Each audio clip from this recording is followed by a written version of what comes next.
Your election headquarters, and today we are in the Ashanti Regional Capital, Kumasi, for a Ghana Connect Town Hall meeting.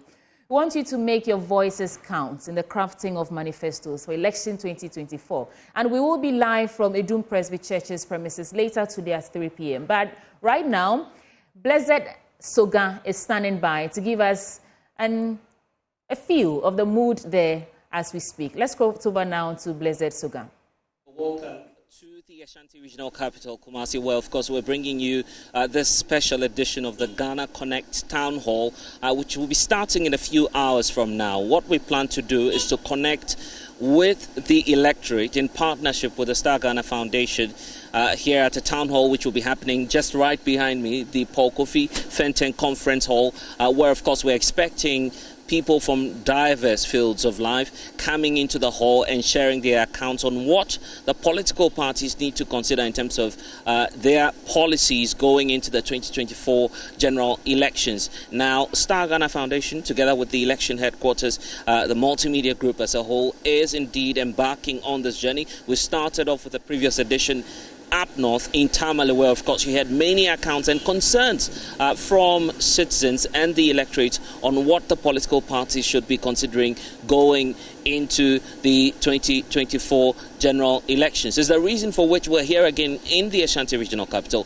trying to engage stakeholders and to today also hear from the political parties at the session that I will be moderating myself, and of course trying as much as possible to hear from CSOs, indigenes, and also the political parties who will be here to respond to some of the concerns. We're just getting a sense that, of course, there are people who are already here before the official start of the program just to interact amongst themselves, to share concerns, to list down the topmost ones in terms of priority, so everyone is on the same page before the political parties through their representatives get to start trickling in, and then we start off with the town hall. So let's hear from some people who are already joining us, and of course there are more people filing through. There's a gentleman coming all the way from which part of the country? Techiman, that's where he's coming from. Good morning to you, sir, and thanks for joining us. Good morning, sir. What's making you come all the way from Techiman, take that drive down here to Kumasi to be a part of today's town hall? Obviously, let me first and foremost commend you, you and your team, for the excellent job you are doing. It's always an extraordinary privilege to be on this credible and excellent network. It's an opportunity. Back to your question, I strongly believe that as a young person, I should be involved in the local governance and also have a say as far as issues that bothers on the society, their development, their psychological and their physical well-being is concerned. That's the more reason why I decided to take time out and join all this important program. Yeah. And we know that, of course, you'd be part of the engagements that will be happening in terms of course, sharing your concerns, first off with the Star Ghana Foundation, and then next, we know that you'd also be a part of the town hall where you would want to interact face-to-face with the political parties that will be represented here. You equally run an NGO, right? Correct? Yeah. You run an NGO, and of course that NGO deals with issues of social protection. How is it like in Techiman now, and what are the main concerns of the people there? Obviously, as you indicated earlier, Beacon Foundation, formerly Hydronic Care Foundation, was established in 2002. And like we said, we are into local governance, trying to mobilize people into participatory democracy, liaising with those who share in our vision and with similar vision and aspirations, so that we can champion the efforts of the downtrodden and the less privileged, the society, like the vulnerable, talking of women and children. So we strongly believe that what you are doing, we share in your vision. And like we said, if you start Ghana in 2012, we had a program with them that on the elections, we try to put the views and the aspiration of people across, and we are trying to make an impact in the society. But now, like we said, we rebranded it, and now it's Beacon Foundation incorporated with all the legal requirements. We are there. Yeah, so you know the community, the Techiman community very well. What would you say is of concern, utmost concern for the people now, in terms of social protection, that they would want the political parties to put across, try and frame in their manifestos ahead of the 2024 general election? Obviously, Techiman, we all know most of them are into the non-formal sector. We can't talk about Techiman without talking about agriculture and also the markets. So certainly, let me go to the market first. for now, even now, the town authorities, they've liaised with the traditional council, and they are building stores and trying to re-engineer the market. I strongly believe that the market was set up, and since we say we are talking about social protection, normally social protection, we can't do it without talking about the less privileged, our market women. Since they are building new stores and big shops, most of them virtually don't have the colossal amount of money to obviously go and hire them to embark on their economic activity.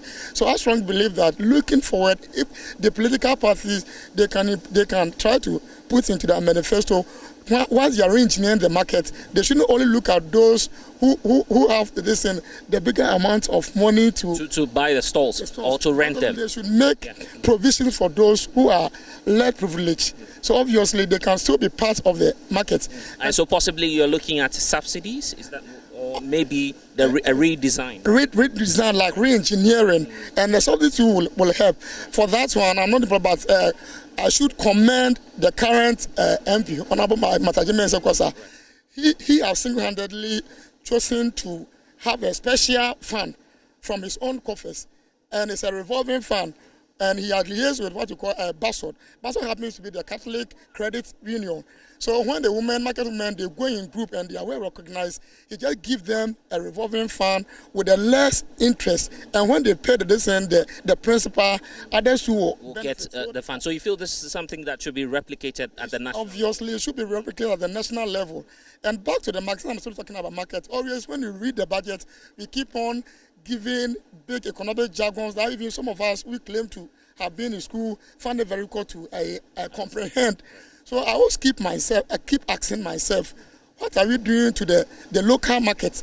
Like, can't it be maybe always the Ghana Selective Service with good leadership of the current government statistician, the prof, the venerable prof, is really doing an excellent job.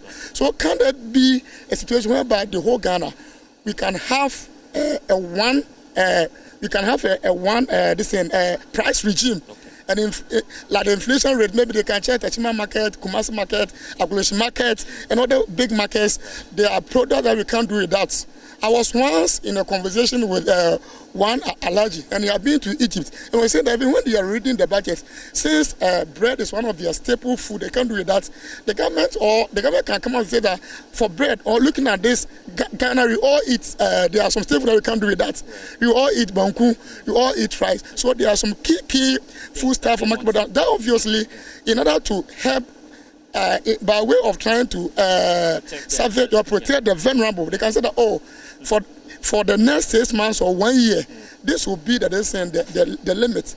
And it is subjected to review based on the prevailing economic conditions. So I believe this is something that you'd also want to see at the national level. And of course, all of this is just starting with you. Of course, we know that in the next few hours from now, Star Ghana Foundation will be engaging all of these representatives from across civil society and, a cross-section of Ghanaians who will be here in this very hall here within the Ashanti region to share their concerns for our Ghana Connect Town Hall, and we'll be bringing you more as and when it starts, and we'll be getting more reactions. In fact, you can see that the informal sector appears to be coming up on top of the priority list already.